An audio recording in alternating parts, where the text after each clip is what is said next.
Hello everybody, my name is Ikenna from Smiling Sun. Everything solar installation, everything inverter installation, everything going green. And today let's look at how long this guy, the battery, is supposed to sit like a dock at the manufacturing companies, the warehouses where it's going to be stored, moved eventually to the retail houses, the shops, to different outlets where it's going to be sold, and finally where people like you, myself, and a whole lot of people will get to purchase it finally. So what exactly is the shelf life of these batteries while they all wait to be taken off the shelf by the final consumers?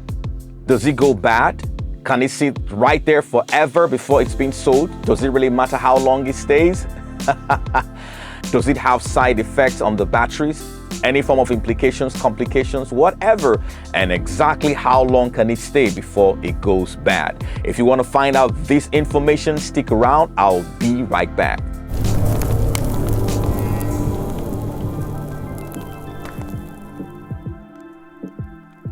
Welcome back everybody, my name is Ikenna from Smiling Sun. Everything solar installation, everything inverter installation, everything going green. If you haven't subscribed, kindly subscribe. That's exactly how you support us in what we are doing, and we appreciate it so much. Don't forget to comment, don't forget to share, and do not forget to like. The moment you subscribe, of course, you'll be the first to be notified once we have fresh and brand new videos, which happens right here every single weekend. All right, so I got a call from a homeowner who wanted to know how long these batteries are actually meant to be at the shops before it goes bad. So, he was really very curious, and I was very impressed because he was trying to be proactive. So he didn't want to waste money because these batteries cost a lot of money for you to purchase them. So he wanted to make sure that whatever he was buying was pretty good. Because when you go over to the grocery stores to buy any commodity, milk, whatever, they all have expiring dates, right? So nothing actually stays forever, right? All of us can agree to that fact. So what about the battery? Does it stay forever and you end up buying something that is not so good? All right, so that's what he wanted to find out. So I'm posing the same questions to the manufacturing company because I'm just asking for a friend too. All right, because I want to know. So let's start with the lithium battery. It all seems to be ticking the right boxes. All right, so for the lithium battery, the shelf life of the lithium battery is over 10 years. The lithium battery is known to stay for a very long time right there sitting at the shop waiting to be taken off the shelf by the final consumer. Nothing is going to happen to it because the lifespan of the lithium battery starts going down by cycles, not by years. Okay, so you don't start counting how old the battery is by the number of years it's been right there or the number of years you bought it. It's by cycle. So any single day you don't use your lithium battery and you don't cycle the battery, that means that particular day it hasn't been used. So a lithium battery, when it's stored in a very cool, dry place, can last for a very long time on the idle mode, no problem. So when you buy it, plug it into the system. It's pretty good. Use it. Have a blast with your solar system because it's pretty safe, no problem. But it's not exactly the same case with lead acid based batteries because it goes through some chemical situations while it's sitting right there at the manufacturing companies, the warehouse, or the retail shops where you buy them from. Some things get to happen to the battery that reduces the lifespan. Let's look at exactly what happens to the battery while it waits right there, sitting like a dog, waiting to be rescued by the final consumers like myself and yourself and a whole lot of people. When the flooded lead acid battery stays for a very long time, be it a tubular battery, be it an AGM, be it a gel battery, when it stays for a very long time, not being used, the battery starts to sulfate.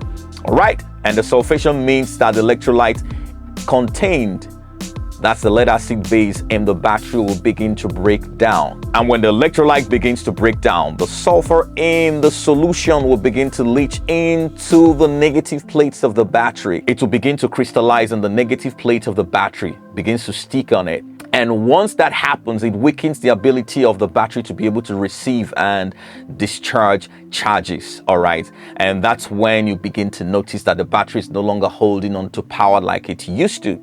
And eventually it's going to culminate to a battery failure, all right? So imagine you just bought a battery brand new. In your mind, you're just going home like, I bought a brand new battery. okay, and you go home and you use the battery for a while and you notice that the battery is really not storing energy like you would want the battery to store the energy. What exactly is happening? The first thing you should do is to pretty much test the terminals, okay, to see what voltage it's giving you. Once you notice like a variation, a very sharp variation in voltage from the two batteries, like if you're using a 2 battery system, 4 battery system, 8 battery system, you test all the batteries. Then when you notice that you have a voltage difference that is consistent over time, then something might just be fundamentally wrong with a particular battery that is rating very low voltage. Okay, so sometimes it might be the same type of battery, but they're different batch, which means that one of the battery or 2 of the batteries that were thrown into the mix for you to buy might have stayed in the manufacturing company or the warehouse for a very long time before they eventually sold it to you. So if you're buying there's a very old battery from the last batch and they throw it into the mix and you buy it, and that particular one is dragging the entire voltage down, so it's affecting your energy. So when your system is plugged on, if your system is a 48 volt system and you have that particular battery that is very defective, that the voltage is dropping low, it's going to be dragging the entire voltage down. It won't allow the other batteries to be able to discharge uniformly. So this is the fact that the battery is already bad from where you bought it from. Okay, so you need to be careful when you're buying these batteries to check and ensure that the batteries itself is still good, okay, before you get it. So the shelf life of a lead acid based battery like the tubular battery, the flooded lead acid battery, the AGM, and of course the gel battery is meant to be 6 to 12 months. So if you need to store these batteries for that long, the battery has to be stored in a cool, dry place. So if you have that situation of having the lead acid based batteries in your possession for a very long time and it's not sold to the final consumers, then it needs to be charged. When the battery gets to 6 to 12 months, then it needs to be charged. And don't forget the fact that the batteries are charged up to 70%, all right, in its DOD before it's put in the shops to be sold.